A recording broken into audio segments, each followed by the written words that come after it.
Yeah, she just said. I think she checked. Did you? Oh, they go ask her. See, she was supposed to start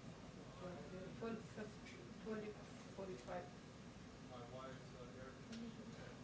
Yeah, let me check.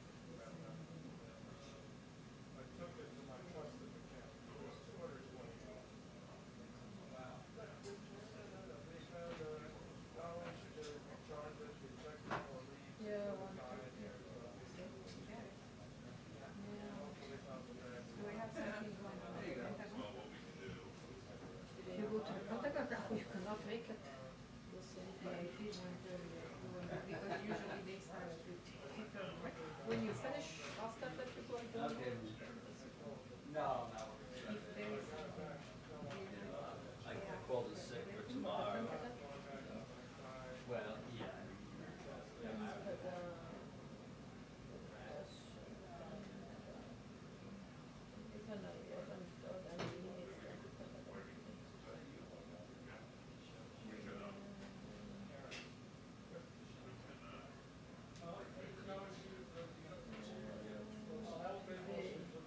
yeah, 1 p.m. 1 p.m. Almost the same time. Half an hour. So I cannot stay because I have to 2 o'clock appointment. So you didn't? 3 o'clock is very important.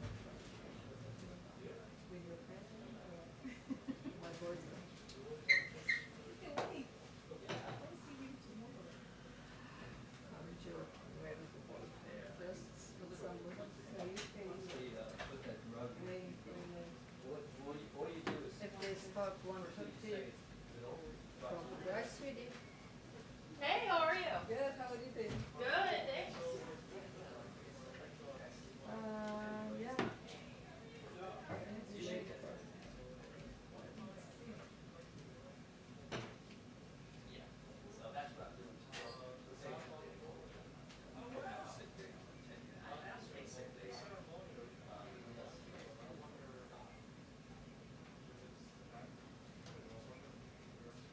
Well, I did. I told her, yeah, I told her, right. 1:30.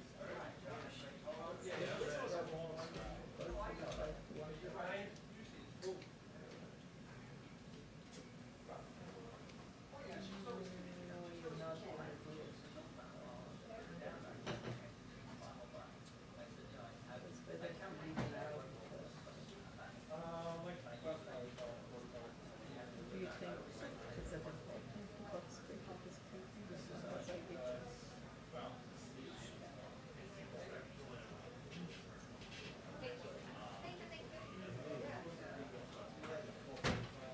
If I ask my question and maybe you will just confront the boss. No, I don't.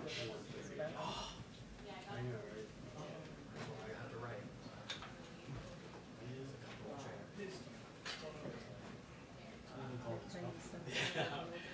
An optimistic look. We cannot change from 30 can make I'm it sold about it. 50. Kate just brought it in. Oh, everything good. And they say it like that, yeah. It's switch, it start 1:30, as soon as I finish, I will be able to 2:15.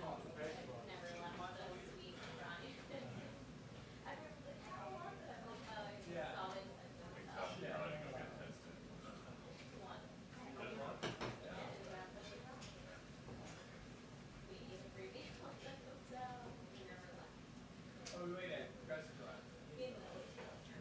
Thank you very much. How are you doing? Good, you? Thank you. For your passport. Enjoying Crime Week. I now need to write a little return to my border ways. There's guy in there. Yeah. Oh, no, you're fine. Return for me. It's a return from you. Yes. Is she going to personally, like, turn that? There was like 5 minutes I decided to walk outside. Right. She's gonna, No, I was serious. Yeah, exactly. Jump in.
amigas com açúcar, todo mundo que usa aqui, né?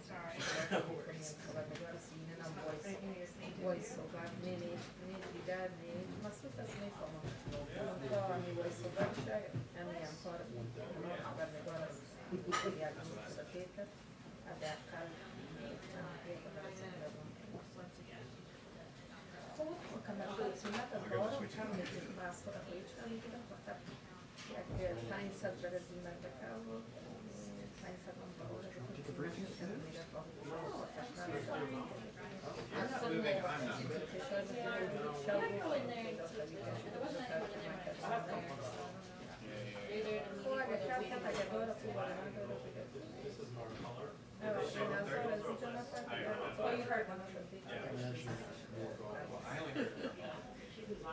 Cheated, I want to. Okay. Yeah, I think that's really great. I'm a dog, my shit, I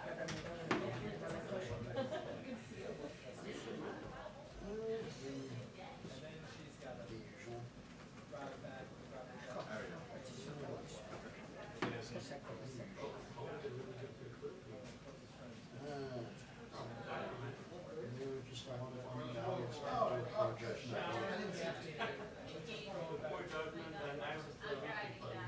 Yeah, basically.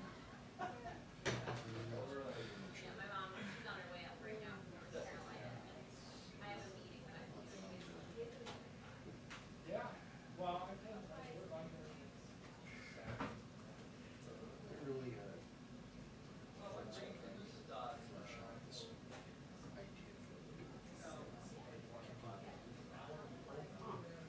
Yeah,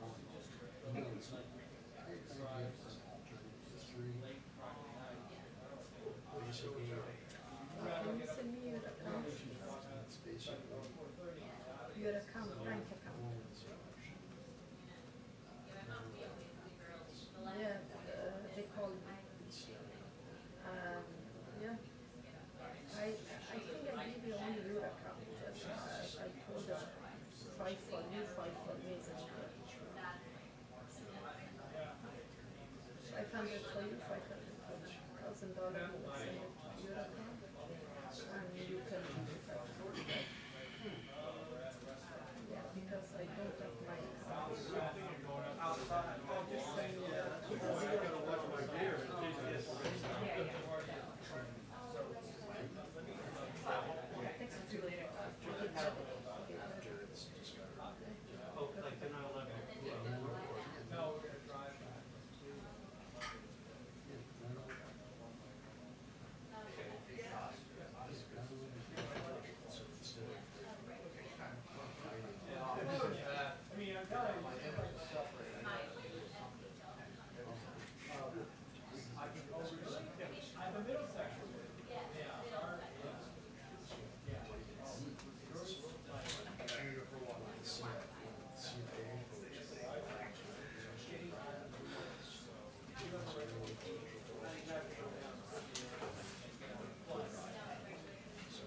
You all saw that the briefing will start when the president Yeah, I've been sitting here. What time? 1:50? announces a guest. When he returns, we'll send a note. We're just waiting for the poll.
or firearms, yeah.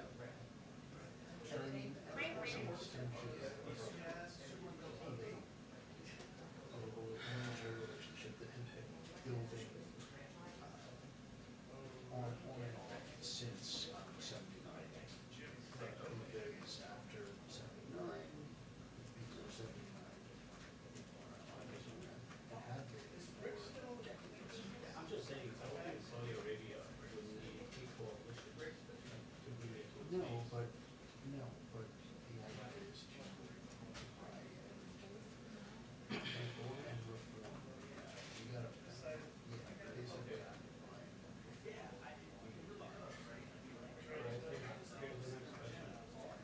How's our power going? He founded what, the first ISIS. He started that in 99. he's the one who's the doctor, right? No, that's also weird. He just bang and left to Iraq. Launched Al Qaeda of Iraq. I mean, you're getting into kind of into the weeds a bit, like I haven't really thought. No, I'm sort of giving you, Yeah, the yeah, I mean, because he came and laid on the sideline for something to just blow up and then when the Iraq war happened, that's when started. yeah, I guess I would go with some part where he gets caught publicly executed by the Iranian Revolution. Yeah, that maybe down the line, but Yeah, I don't know. you could build a great song. Yeah, I mean, there are a lot of things that, I could do right now. I just need to sit down and count them. Don't say shit. I'm just asking. I don't know, it's a fascinating read. I just,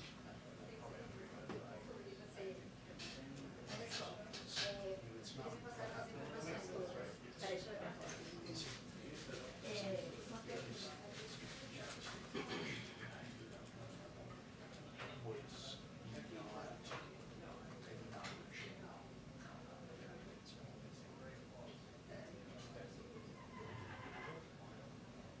because I mean, yeah, there's back and forth, but after what happened, it was basically we were going in and their special forces were going to this is a problem.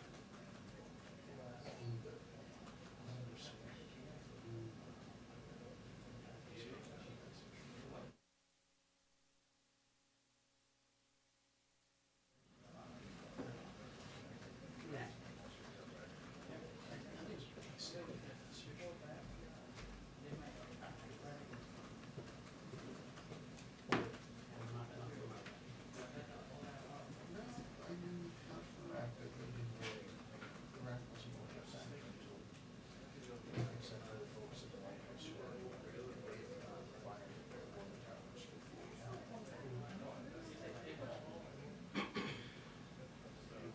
basically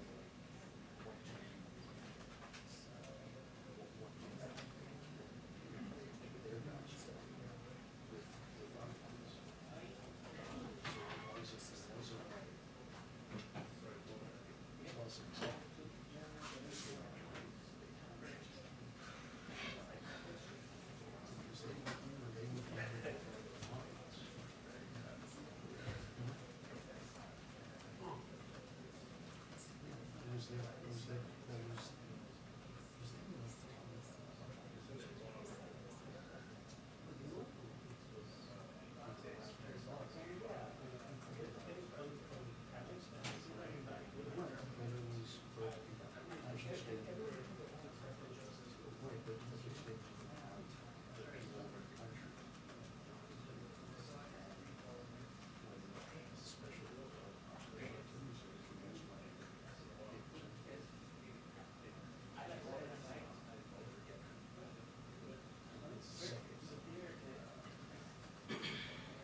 What are your thoughts on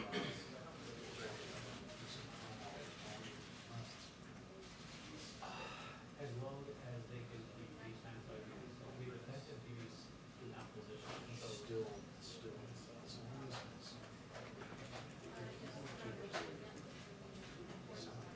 Then, yeah. And you just. Want to use, sort of, off stage. And Like it's we reasons. did when we lost the router in the 90s.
updates here right now.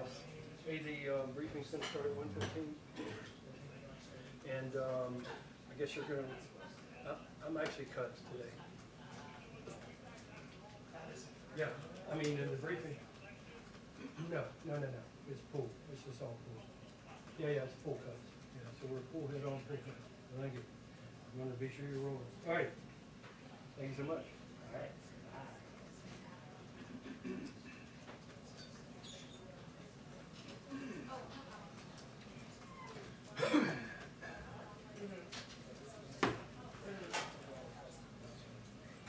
Hey, Mark, I got a briefing coming up here in just a few minutes. What's up?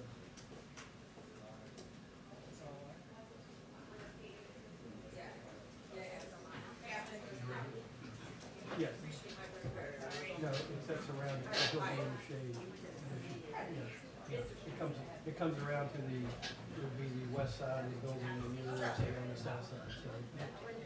He's not in the direct south, so you don't have to put up flags or anything. Yep.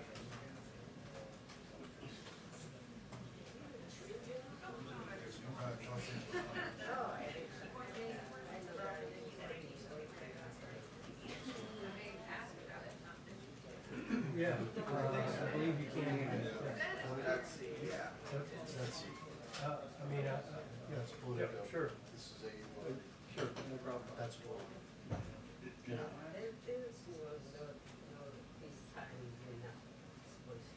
Jenna, you're political.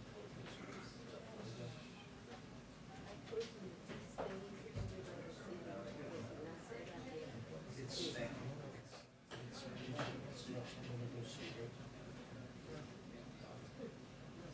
Which one's,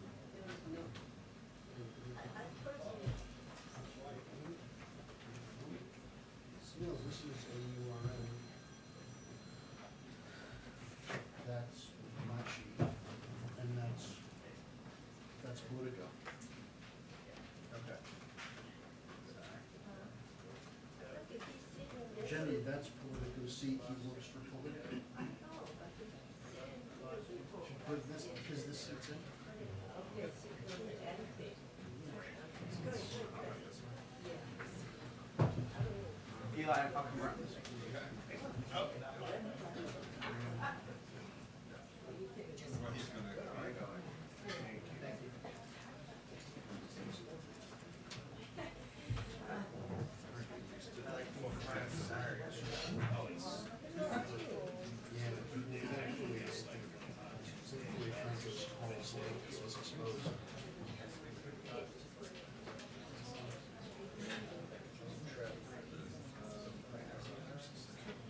just watch the pieces too, so you maybe talk to the lower pits about getting access to the mic.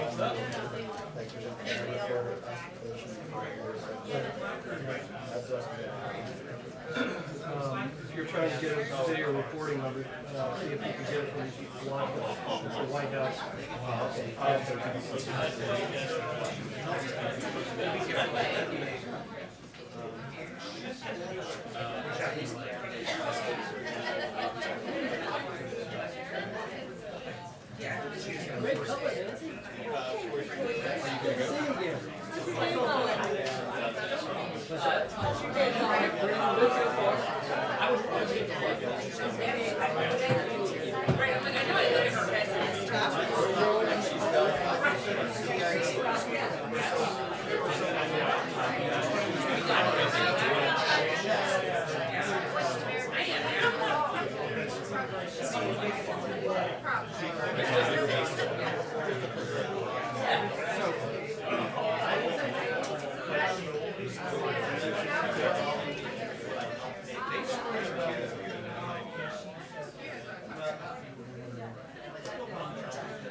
have a 2-minute warning on the press briefing, 2-minute warning on the press briefing. Thank you.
Okay, just a couple of items for you at the top. President Biden believes that the surge in gun violence and violent crime that has affected communities across the country over the last year and a half is unacceptable. That's why his administration is moving decisively to act with a whole-of-government approach. Today, the Biden-Harris administration is announcing a comprehensive strategy to combat violent crime and gun violence that targets the crime itself, implements preventative measures that are proven to reduce violent crime and attacks root causes, including by addressing the flow of firearms used to commit crimes. Combined, this plan will stem the flow of firearms used to commit violence, including by holding rogue firearm dealers accountable for violating federal laws, support local law enforcement with federal tools and resources to help address violent crime, invest in evidence-based community violence interventions, expand summer programming, employment opportunities, and other services and support for teenagers and young adults, and help formerly incarcerated individuals successfully re-enter their communities. One of the key elements of this strategy is helping state and local governments fight gun violence and violent crime in their communities through the historic funding levels in the American Rescue Plan. Today's strategy builds builds on that by providing further guidance for states and cities to expand their ability to improve public safety in their communities. And we've already seen examples of what is happening around the country. In Philadelphia, Mayor Kenny is using funding from ARP to address gun violence, reform and improve the police department, and invest in violent interruption programs. In Albuquerque, Mayor Keller plans to spend $3 million to expand the city's gunshot detection system, and millions more to recruit police officers and refurbish station houses. In Akron, Ohio, Mayor Horgan has proposed $20 million to reduce community and youth violence through employment training and opportunities, as well as recreation assets. I'd also note today, and obviously the President will speak to all of this later this afternoon, today the Vice President will hold a listening session with leading civil rights and voting rights groups from across the country following the Senate vote on the For the People Act just yesterday. The meeting builds on the Vice President's work to bring together a national coalition on voting rights to promote voter registration and engagement among Americans across the country, from Greenville, South Carolina to Atlanta, Georgia, to protect our fundamental right to vote. She will drive the message that the fight is not over and that the President and the administration remain committed to ensuring that all Americans have access to the ballot. Finally, I do have one more thing. Tomorrow, the President will travel to Raleigh, North Carolina. Some of you may be on that trip, as our administration continues to work to continue encouraging vaccinations across the country, ensuring every American knows just how to ensure it is easy to get vaccinated. While he's there, he will highlight the importance of getting vaccinated and kick off a community canvassing event at the Green Road Park Community Center in Raleigh. He will also tour a mobile vaccination unit and meet with frontline workers and grassroots volunteers who are the boots on the ground working to get people in their communities vaccinated. Alex, why don't you kick us off? Thanks, Jen. First off, the Vice President's office just announced that she'll be visiting the border Friday. What can you tell us about the visit? And you have in the past defended the decision not to visit the border by anyone, really, by President Biden or Vice President Harris. So what's behind the sort of change of course? Sure. First, I think many of you may have seen it, but just to reiterate the specific details, the Vice President will travel to El Paso, Texas on Friday. She will be accompanied by Department of Homeland Security Secretary Alan Mayorkas. Earlier this year, as you all know, the President asked the Vice President to oversee our diplomatic efforts to address the root causes of migration from El Salvador to Guatemala and Honduras. And as a part of this work, she recently traveled to Guatemala and Mexico last month to have those discussions. And this trip to the border on Friday will be a part of this effort. I will note that I've also said here from this podium, and she has also said that when it was the right time, she may go to visit the border. And so this trip on Friday, which is being done in coordination with the Department of Homeland Security. Secretary Mayorkas is, of course, joining her on this trip. And the planning and timing of it was done in coordination with them, is part of the coordinated effort between her office, her work, the Department of Homeland Security, the Department of Health and Human Services, to continue to address the root causes and work in coordination to get the situation under control. Sure. And then on voting rights, the President's statement yesterday said he'll have more to say on this next week. Mm-hmm. Can you give us a sense of what we should expect from the President on voting rights? And you also have said that there are other avenues for protecting voting rights. What do those look like? Then I'm going to take another stab at this. I know you've been asked this 5 different ways, but does the President believe that defending the filibuster is worth more and more important than protecting voting rights? Well, first let me say, as the Vice President said yesterday, and I'll just reiterate, the fight to improve and expand access to voting is far from over. And the President, as he noted in his statement yesterday, and as you just touched on, will be speaking to this next week. And this is a continuation of his efforts to use the bully pulpit to elevate this issue, as he did just last week when he marked Juneteenth, and also as he did in Tulsa, Oklahoma just a few weeks before that. So I expect we'll have more to preview as we get closer, but I can tell you that what you should expect to hear from him is that there are many ways to work across the country with activists, with states, with legislators, using every lever at our disposal to expand access, improve access to voting for people across the country. He'll talk about some of the ways that he wants to continue to do that. He'll also reiterate his view that it's a fundamental right. and that people across the country should be able to exercise that, to decide who they want to be their mayor, who they want to be their congressman, who they want to be their president. And everybody who supports democracy, who supports equality, who supports justice should be supporting in improvements to our voting rights laws. And one more last one on this conversation around crime. How should the American people measure success for President Biden on crime? Should they be looking for a reduction in crime in their localities, or, I mean, what exactly is he aiming for in announcing these new policies today? Well, that certainly is the goal, of course. But I would say, Alex, that what the president has watched closely is that there has been, of course, an increase in violent crime, gun violence specifically in a lot of communities over the last 18 months. He's obviously taken a number of steps over the past couple of months to work to address that. This is a continuation of that in his view. And part of that is empowering local police communities and making sure that local communities have the funding they need to support efforts by the local police. It also means taking steps to address the prevalence of gun violence across the country. So, of course, his objective is to take steps he can do as the President of the United States, using the tools he has at his disposal to empower local communities, get them the resources they need, and ensure we're putting laws in place that reduce gun violence. Go ahead. Thanks, Jen. Can you tell us a little bit more about what the Vice President will be doing at the border? Is she visiting a detention center or a facility for migrant children? And how much access will the press have to whatever sites she tours while she's there? They're all great questions. Obviously, they just made this announcement. I'm sure they will have more details to share with you. I just don't have any more to share with you at this particular moment on what she'll be doing specifically there. Okay. And then can you tell us a little bit more about this decision for the U.S. to seize website domains used by Iranian state TV? What led to that decision and why now? It's a Department of Justice decision and action, so I'd point you to them. Is there any concern that this could hamper negotiations over Iran's nuclear program?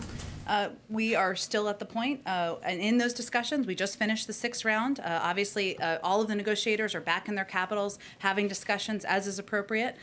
We see advantage to us in moving toward a diplomatic solution. We hope others who have seats at the table do as well. But again, this was an action by the Department of Justice, not coordinated with other aspects of our negotiations. And then what can you tell us about the talks that took place on the Hill yesterday over the bipartisan infrastructure proposal? Were those fruitful discussions, and where does that go from here? Is the president going to be hosting any of those senators here at the White House in the coming days? If we continue to make progress in these discussions, then the president looks forward to welcoming members to the White House before the end of the week. We'll see. There were a couple rounds. There were 2 rounds of discussions yesterday, and I know you're all aware of this, or many of you cover this closely, but there was one in the afternoon. There was another one last night. Additional progress was made last night. This afternoon, Steve Ricchetti, Louisa Terrell, Brian Deese are all back up on the Hill right about now, having continued discussions about the path forward. That's one track where we are moving forward on these bipartisan negotiations, and we assess as we conclude each round what the next step should be. So again, if we make progress and if we assess that it is the appropriate time to bring these officials, these elected officials to the White House, the president looks forward to doing that. Go ahead. Thank you, Jen. So about today's announcement, why is the Vice President visiting the border this week when earlier this month she dismissed a trip like that, saying it would be a grand gesture? She also said in an interview with NBC that she would be open to going to the border if it was an appropriate time. She said that after she said that, so that's important context as well. Okay, and important context, I've got the NBC interview right here. She was talking about how she hasn't been to the border, she hasn't been to Europe either. So does she think that these two things are the same? And again, Peter, I think she also said in the same interview that she would be open to going to the border at an appropriate time. And what I'm conveying to you is that, well, as a part of her assignment, she has, of course, hosted a number of bilateral engagements. She's visited the Northern Triangle. She's made a number of announcements about how to address root causes that she was going to assess with the Department of Homeland Security and with the administration when it was the appropriate time to go. And I will note that we're at this point in part because we've made a great deal of progress. And if you look just to a couple of months ago when 6,000 children were in Border Patrol facilities, we're now at the point where there's far less than 1,000. If you look to just a couple of months ago, when there were children who were waiting in Border Patrol facilities for more than 100 hours, and they were certainly overcrowded, now it's less than 30 hours. In April, there were 22,000 kids in HHS facilities, and now that number is 14,000. Is there still more work to do? Absolutely.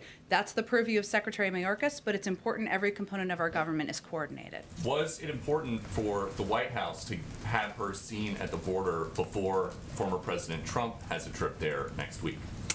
We made an assessment within our government about when it was an appropriate time for her to go to the border. And then just one about the crime today. You mentioned expanding The crime prevention crime rollout. Prevention, yes, not the crime. But there is a lot of crime in big cities. How do you reduce? Much of it caused by gun violence. Would you agree? Yes. So how do you reduce gun violence by expanding employment opportunities, including summer jobs for young people?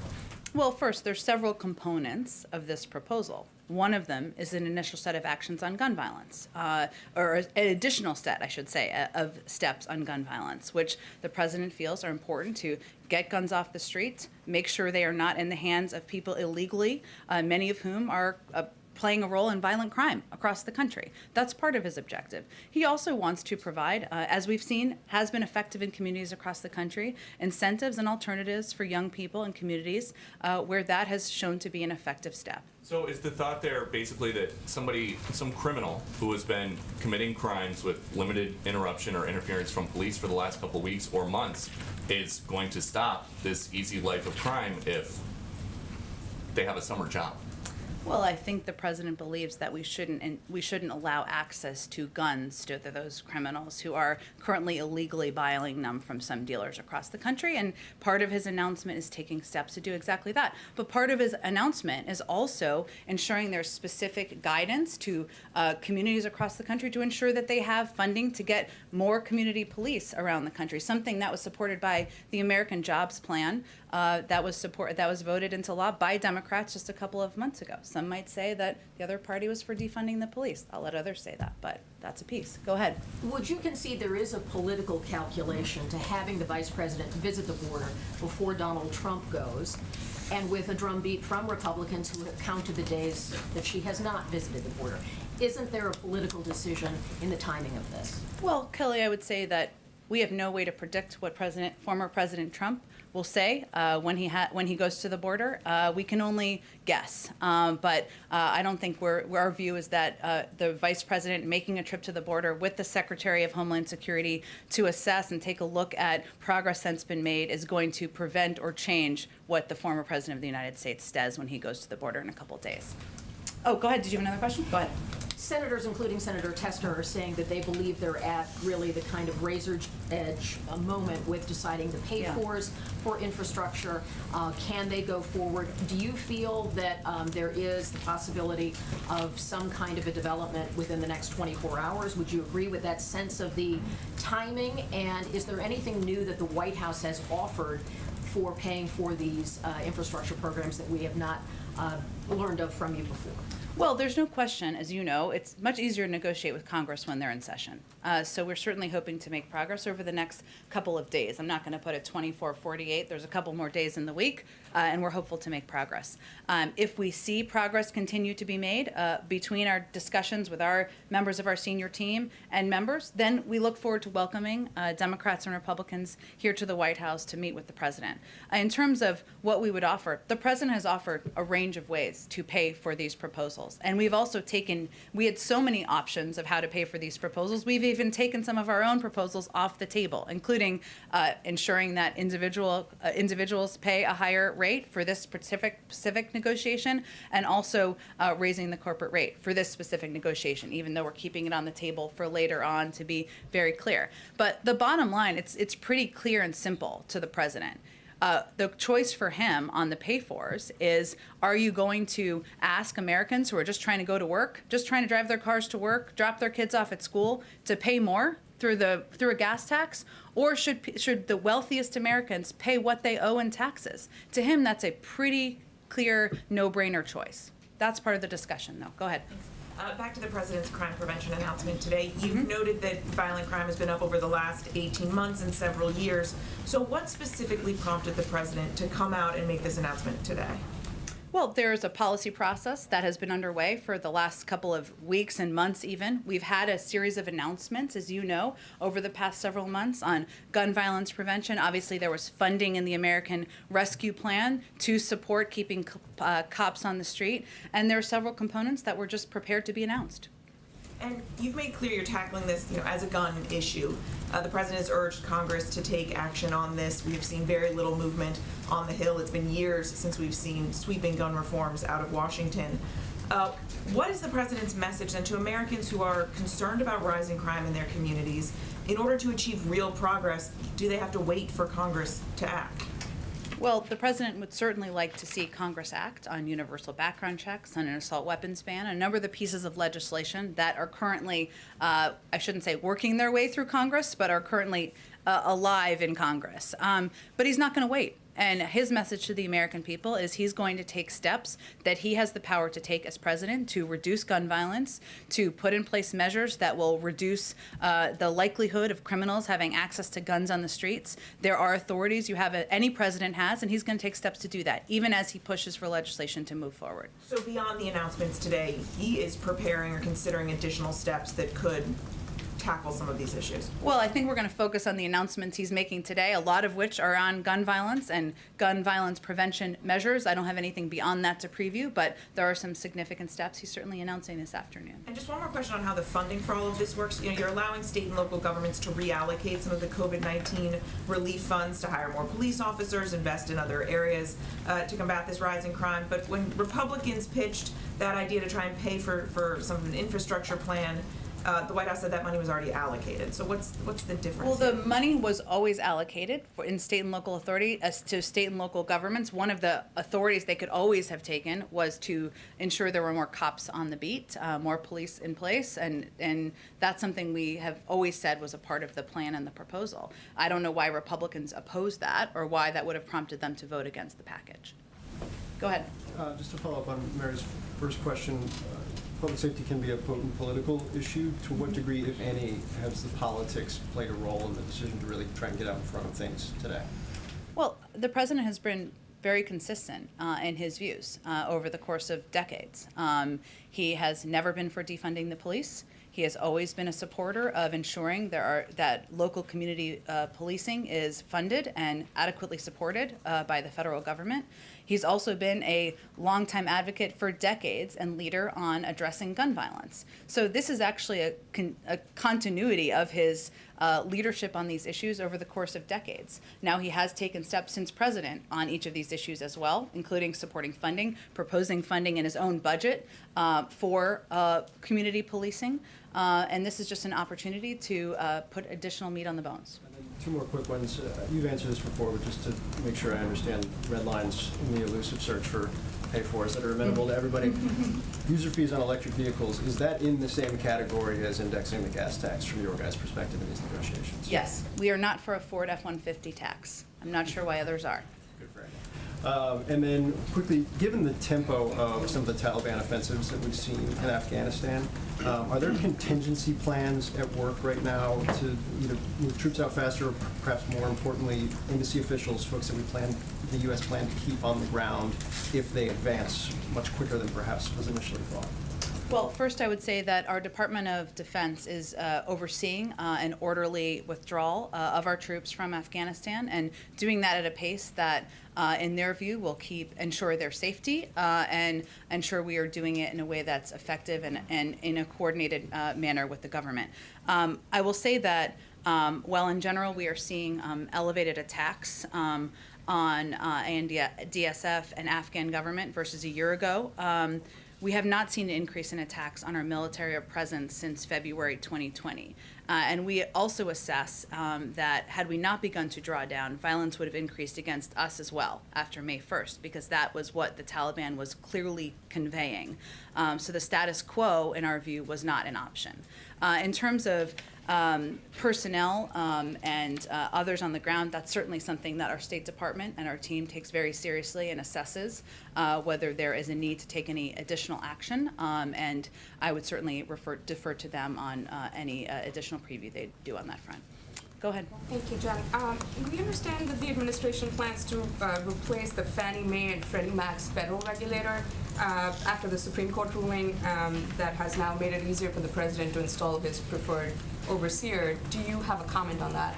That's correct, given the Supreme Court ruling this morning, but I don't have any timeline for you on when that nomination will be made. Are there any preferred candidates? I don't have any candidates to preview. When we're ready to announce one, we will announce one. Okay. And any comment on the on Russia firing warning shots and dropping bombs to chase a British warship out of the waters? Moscow now claims that in the Black Sea that they claim belongs to Russia. I would point you to the British. We don't have any more comment on it from here. And one question on voting rights. We've been kind of talking to a lot of voting rights and civil rights activists who are saying that the president isn't just simply doing enough on the issue and is betraying black voters who actually helped him get into the office by not doing absolutely everything he can. And he's instead spending his time negotiating infrastructure with Republicans. How would you respond to that criticism? Who's saying that? A lot of civil rights activists and voting activists. Like who? We've spoken to several groups and outfits. I mean, I can reach out to you with names after the briefing. Sure. That sounds good. Okay, go ahead.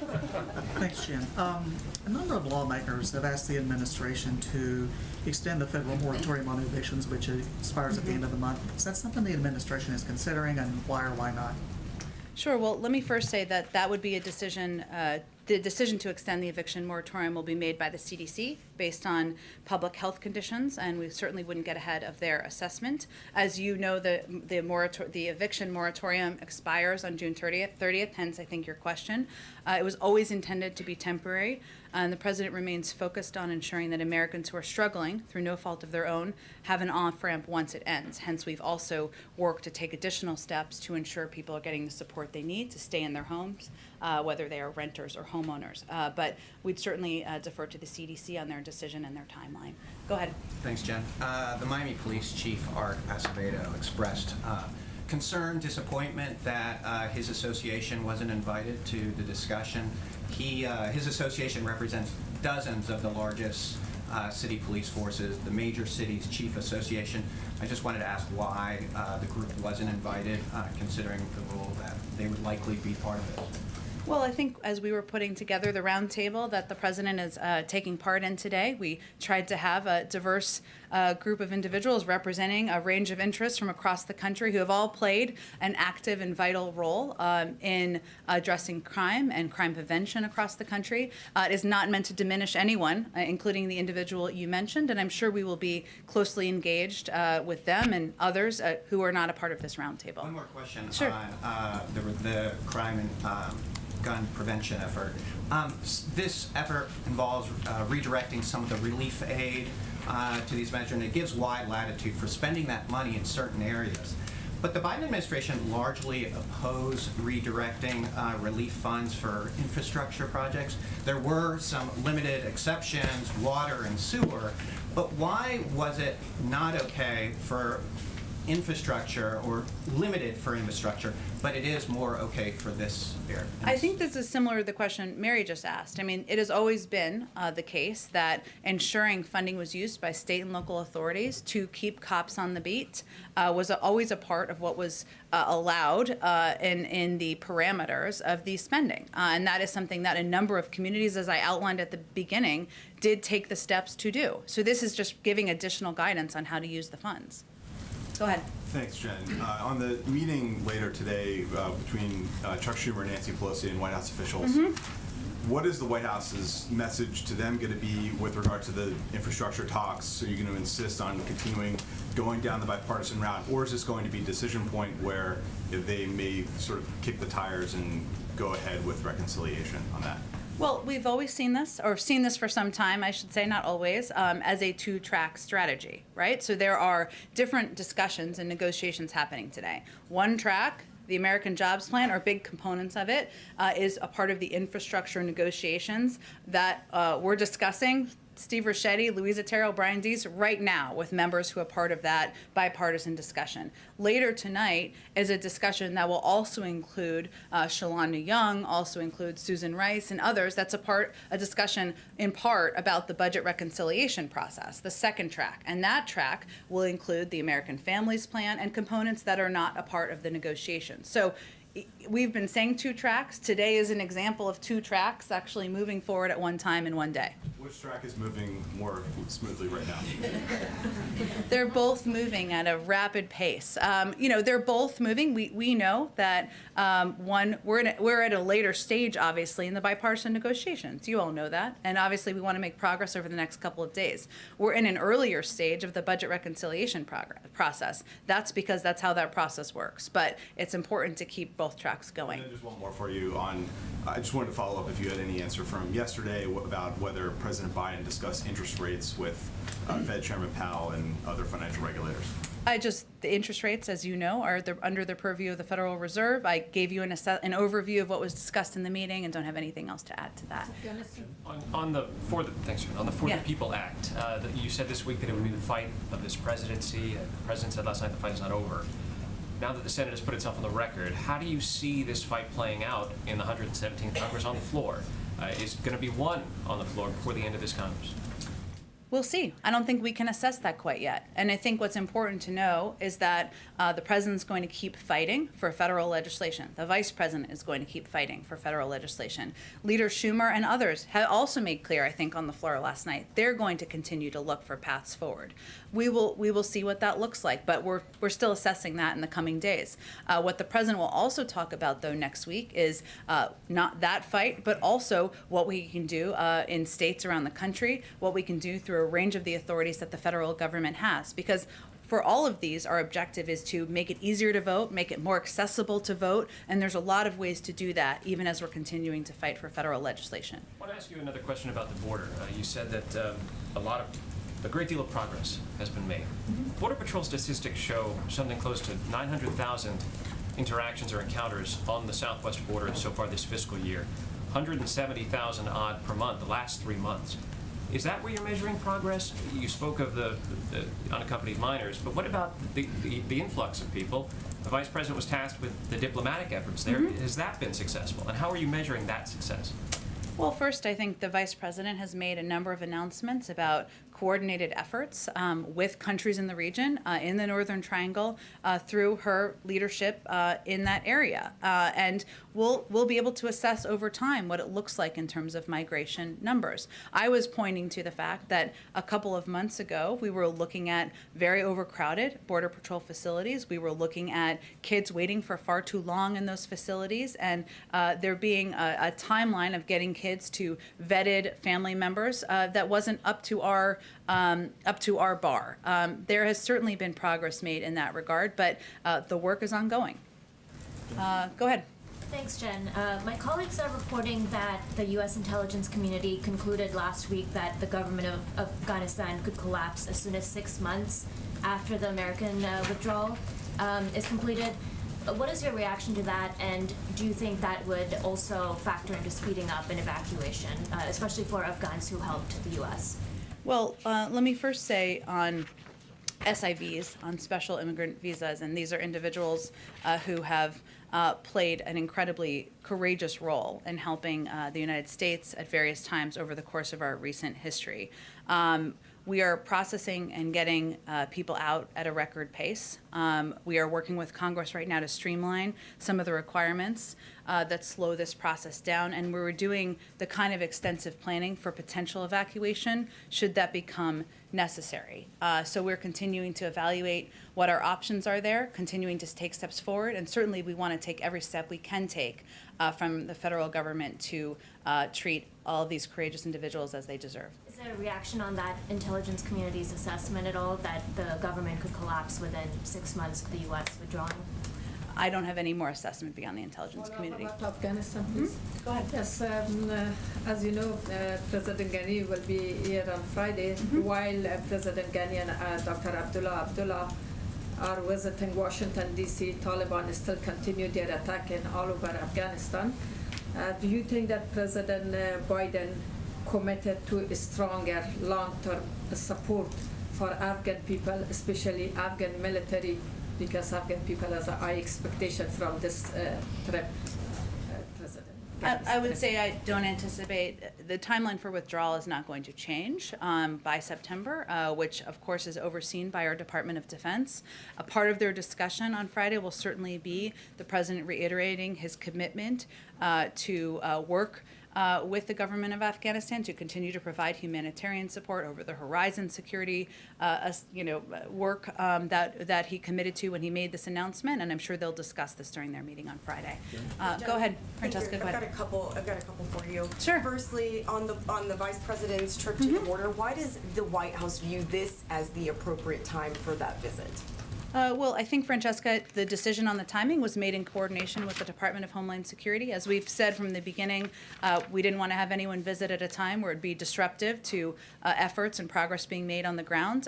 But they made that assessment, and she had said just a few weeks ago that she'd be open to going to the border if at the appropriate time. And earlier today, the White House announced that 15 jurisdictions would participate in its community violence intervention program.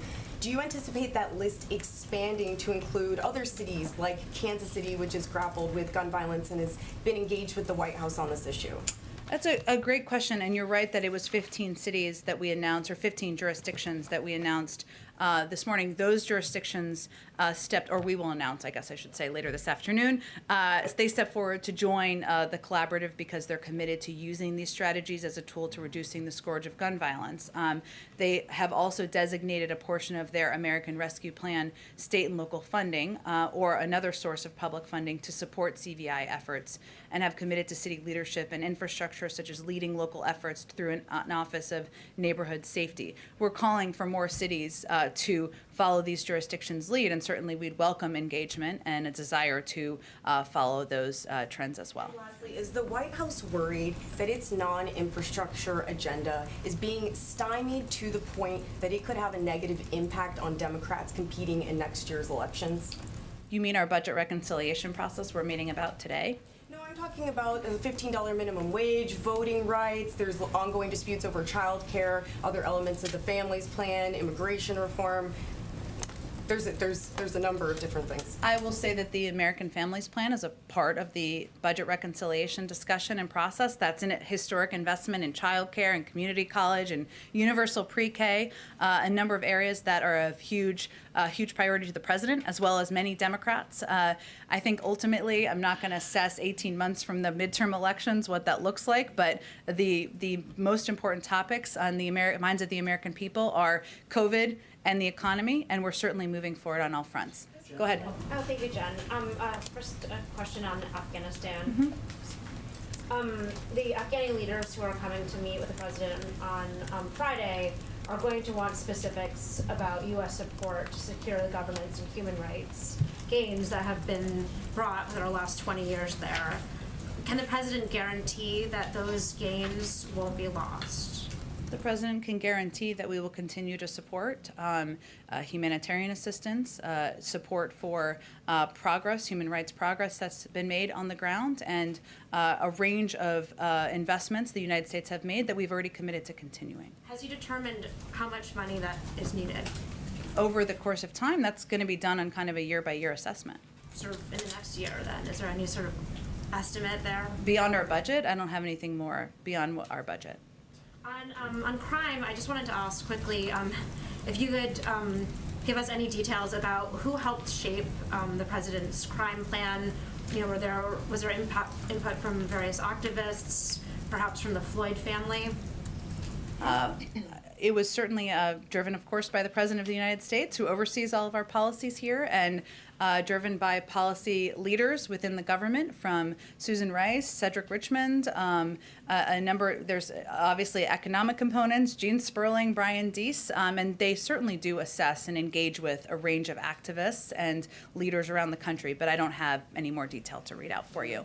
Go ahead. Oh, yeah, go ahead. Just really quickly, on the Vice President, there's a lot of discussion today about the Vice President's role in immigration, but I was wondering if you could outline any of her involvement in the last few moments on infrastructure, a different topic that is sort of in the closing stage right now. Has her portfolio there sort of gotten lower as other things have risen, or can you just give us the sort of state of play? Sure. Well, I would say that the negotiations are primarily being led at a staff level by Louisa Terrell, Steve Ricchetti, and Brian Deese. And again, if we're at the point where we've made enough progress, the president will invite them here, and I'm sure the vice president would be a part of that. But they've really been led at the staff level over the past couple of days, and if there's calls that warrant the vice president or the president making, certainly they would make them. But that's really where the action has been over the last several days. Go ahead.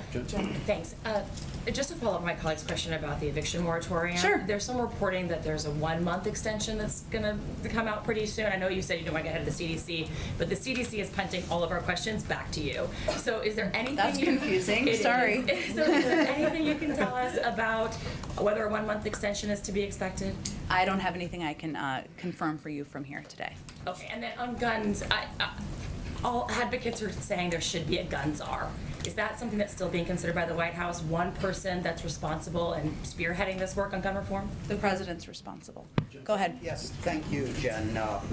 For some months, lawmakers of both parties have been asking the administration to prohibit polysilicon from coming into the country from China because it's being made in Xinjiang. It's a key material, as you may know, for solar panels. So is there some concern that prohibiting that from China could hurt the president's net zero goals, or what are you looking at it doing in regards to this from the human rights perspective? Well, first let me say that in Cornwall, just 2 weeks ago, G7 countries committed to ensuring that global supply chains are free from the use of forced labor, which was a significant statement and agreement among G7 countries. And so as a part of that, you can expect that the United States will continue to hold those who engage in forced labor accountable, and that we will continue to remove goods made from local forced labor from our supply chains. As you also know, and I think this is the root of your question, we also remain committed to making progress internationally, domestically and internationally, on addressing the climate crisis. But we think we can certainly do both. I don't have anything yet to announce as it relates to specific products, or substantive, I should say, that are planned. But we'll see if we have more on that in the coming days. Oh, okay, great. We have to gather for the event. Thanks, everyone, so much. Have a great day. See you tomorrow.